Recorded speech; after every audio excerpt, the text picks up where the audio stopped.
अस्सलाम वालेकुम। मैं हूं रेहान कनाडा से। उम्मीद है आप लोग सब खैर खैरियत से होंगे। आज आपको मेरी वेयरिंग से अंदाज़ा हो रहा होगा कि अब कनाडा जो है वो सर्दी की जानिब गामजन है। सर्दियां शुरू हो चुकी है। इस वक्त जो है टेम्परेचर 4 या 5 के ऊपर चल रहा है टोरंटो के अंदर। तो एनीवे हम चलते हैं अपने मेन टॉपिक की तरफ।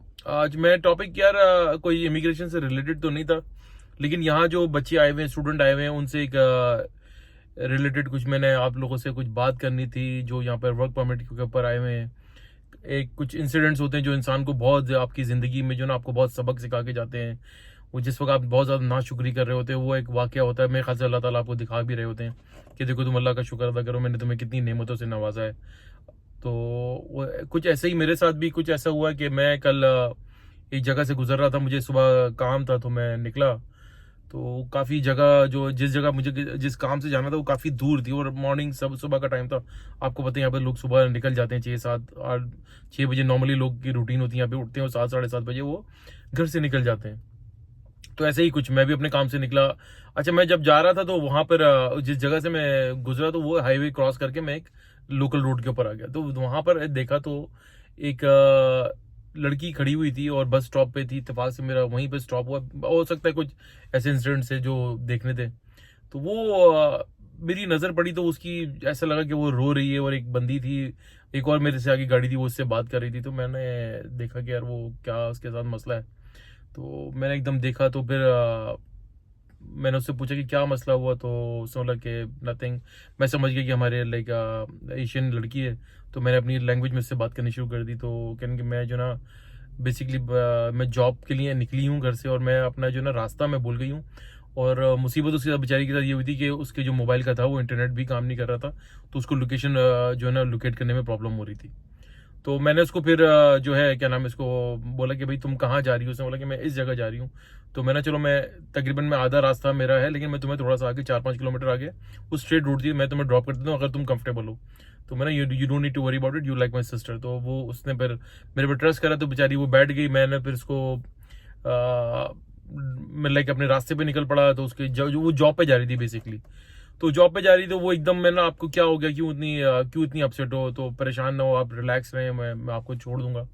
तो कि नहीं नहीं भाई, बात ये है कि मैं जॉब के लिए निकली थी और मेरी बस जो है ना वो थोड़ी सी वो उसकी मेरे ख्याल से कुछ उसने रूट चेंज करा, क्या हुआ वो कंफ्यूज हो गई, वो उतर गई रास्ते में। तो उसने बोला कि यार मैं वैसी जॉब पे जाती हूँ। वो रो पड़ी एकदम, वो लिटरली वो ऐसी रोई कि मेरे जो ना मेरा दिल भर आया। वैसी हम एशियन है भाई, हम तो वैसी किसी का दुख तकलीफ नहीं देख सकते। तो मैंने बोला आप परेशान ना हो, आप मेरी बहनों की तरह हैं और आप जो है ना रिलैक्स रहें। तो आप मैं इंशाल्लाह जॉब पे छोड़ दूंगा, यदि मैं लेट हो रही हूँ और मेरा कोई मसला नहीं है। आप तो उसका फ़ोन बहरहाल चल रहा था, उसने अपनी मैनेजर को कॉल करा। मैनेजर भी खैर उसकी हमारी वो इंडियन ही थी। तो उसने उसको बताया कि भाई मैं इस तरह हो गया और मैं इस तरह आ रही हूँ। सो कि you don't need to worry about it, तुम आराम से आ जाओ।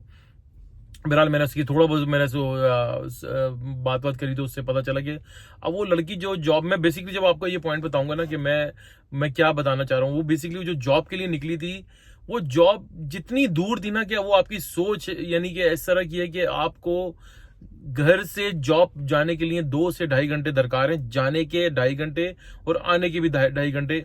तो जब उसने मुझे अपनी रूटीन बताई, उसने बोला कि मैं सुबह अपने घर से ना तकरीबन 6:30, 7 बजे निकल जाती हूँ और मुझे तकरीबन 9:30, 10 बजे जो ना कभी 9:30 की शिफ्ट होती है, कभी 10 बजे की शिफ्ट होती है। वो था भी एक कॉफ़ी शॉप थी जहाँ पे वो जॉब करती है। अब अंदाज़ा करें एक कॉफ़ी शॉप के लिए वो बच्ची जो है वो 2 से ढाई घंटे का वो कम्यूट कर रही है जाने का और 2 से ढाई घंटे का आने का। तो यहाँ पर वेदर जब खराब होता है ना तो आपके साथ आपको लग पता जाता है कि जब जब बसेस यहाँ पे कैंसिल हो रही होती है तो आपको 4, 4 घंटे लग जाते हैं अपनी जगह पे पहुंचने में। तो फिलहाल वो उसने कहा कि भाई मैं इस तरह हूँ और मैंने बोला कि तुम क्या वर्क परमिट पर हो। हाँ, मेरा अभी स्टूडेंट थी, मैं अभी मेरा वर्क परमिट आ गया तो मैं लाइक मैं ये लेके मैंने ये जॉब ढूंढी। मैंने तो इतनी दूर, जब आप वहाँ रहती हो, आप वेस्ट में रह रही हो और जॉब आप नॉर्थ में करने जा रही हो, आप यकीन करें कि नॉर्थ था वो जो लोग यहाँ कनाडा में रहते हैं वो साउथ वेस्ट नॉर्थ को समझते बहुत अच्छे से समझ जाएंगे जब वो कम्यूट करते हैं ना कितना यहाँ पे फर्क आता है। तो बहरहाल उसने मुझे बताया, मैंने भाई आप यहाँ पे शिफ्ट हो जाओ कि नहीं, मैं 1 महीने से जगह ढूंढी, मुझे जगह नहीं मिल रही, जहाँ पे जगहों का इतना रेंट के ऊपर काल पड़ा हुआ है, कितनी मुश्किलात हो रही हैं। तो फिर मैंने उसको समझाया कि भाई आप रिलैक्स रहो, कोई परेशानी की बात नहीं है, अब ये यहाँ पर हो जाता है, यहाँ पे लाइफ इस तरह की है। बहरहाल मैं इसको काम करता रहा। शी वॉज लाइक वो रिलैक्स, वो रो जिस तरीके से रो यार, मैं मुझे ऐसा लगा कि मेरी कोई बहन है वो इस तरह वो जो वो रो रही है। तो बहरहाल वो बहरहाल फाइन हो गई, ठीक हो गई और फिर मैंने उससे बातें करता चला गया और मैंने उसको उसकी जगह पे उसकी जॉब पे ड्रॉप करा। अब यकीन करें कि मैं बड़ा हैरान और परेशान हुआ। मैंने यार, अब उसने जब मुझे बताया कि मैं घर से निकलती हूँ, मैं घर से निकल के एक बस लेती हूँ, बस के बाद फिर मैं गो बस लेती हूँ, गो बस के बाद वो एक गो बस उसको एक जगह उतारती है, वहां से एक और बस लेके वो कहती है डायरेक्ट मुझे यहाँ पर लेकर आती है वो।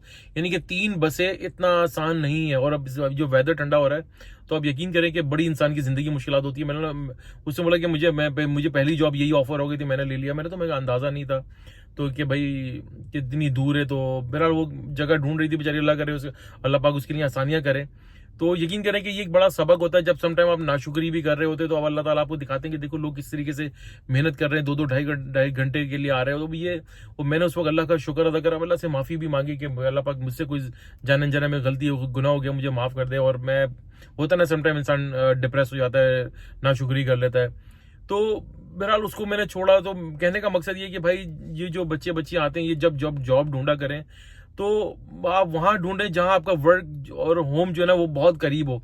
मैक्सिमम आधे घंटे का कम्यूट हो। यहाँ पर आधा पौना घंटा यहाँ पर नॉर्मल है। मैं अपने घर से भी थोड़ा सा काम करने के लिए मैं निकलूंगा ना, ग्रोसरी करने जाऊंगा तो 20-22 मिनट की मुझे ड्राइव करनी पड़ जाती है। तो इस तरीके से, लेकिन ये बिल्कुल बिल्कुल ऑपोजिट डायरेक्शन में, वेस्ट में आप रह रहे हैं और नॉर्थ में आप जॉब कर रहे हैं जाकर, तो ये बिल्कुल जो है ना बेरेबल ही नहीं है। और आपने उसने बेचारी जब वापस, वो कहती है मैं सुबह निकलती हूँ 5 बजे मैं उठती हूँ और 6-6:30 बजे घर से निकल जाती हूँ, फिर रात 7-7 बजे उसकी जॉब खत्म होती है, फिर 10 बजे आके लगती है। उसकी जिंदगी में कुछ नहीं बचा। बहरहाल वो ये सबक ये बात उन पेरेंट्स के लिए है, उन वालिदैन के लिए, उन बहन भाइयों के लिए जो अपनी औलादों को, अपने बच्चों को यहाँ पर भेजते हैं। और उनको अंडरस्टैंड किया करें कि वो लोग कितनी मेहनत यहाँ पर करते हैं। लिटरली वो यकीन करें कि वो लड़की जिस तरीके से रो रही थी, मुझसे नहीं रहा गया। और मैं बड़ा पूरा दिन में डिप्रेस रहा अपने काम के दौरान भी। और मैंने अपनी वाइफ को भी आके बताया। तो अब थोड़ा सा ख्याल किया करें भाई, आप लोग बच्चों से इतनी एक्सपेक्टेशंस ना रखा करें। वो यहाँ आते बहुत मेहनत करते हैं, जिसे कहते हैं ना कि गधा मजदूरी होती है भाई यहाँ पर। तो ये एक सबक था। और आप लोग मैंने चला आप लोगों से शेयर कर लिया जाए यार, कि भाई ये अब हमेशा याद रखें कि जॉब और वर्क बिल्कुल बहुत नियर बाय, क्लोज बाय होना चाहिए। आप इस तरह ना करें, ये आप लोगों के लिए बहुत ज्यादा परेशानी बन जाती है। आप अल्लाह ताला सबके लिए आसानियां करें। मुझे सॉरी, मुझे ये चीज शेयर करनी थी। मैंने यार मेरे दिल में था, मैंने चला मैं आप लोगों से शेयर करूंगा। तो बस आज तक के लिए इतना ही। चले फिर नेक्स्ट टॉपिक में दोबारा बात करेंगे। और भी बहुत सारी चीजें हो रही हैं, बहुत सारी हैपनिंग्स हो रही है, तो इंशाल्लाह ताला फिर उसके ऊपर बात करेंगे।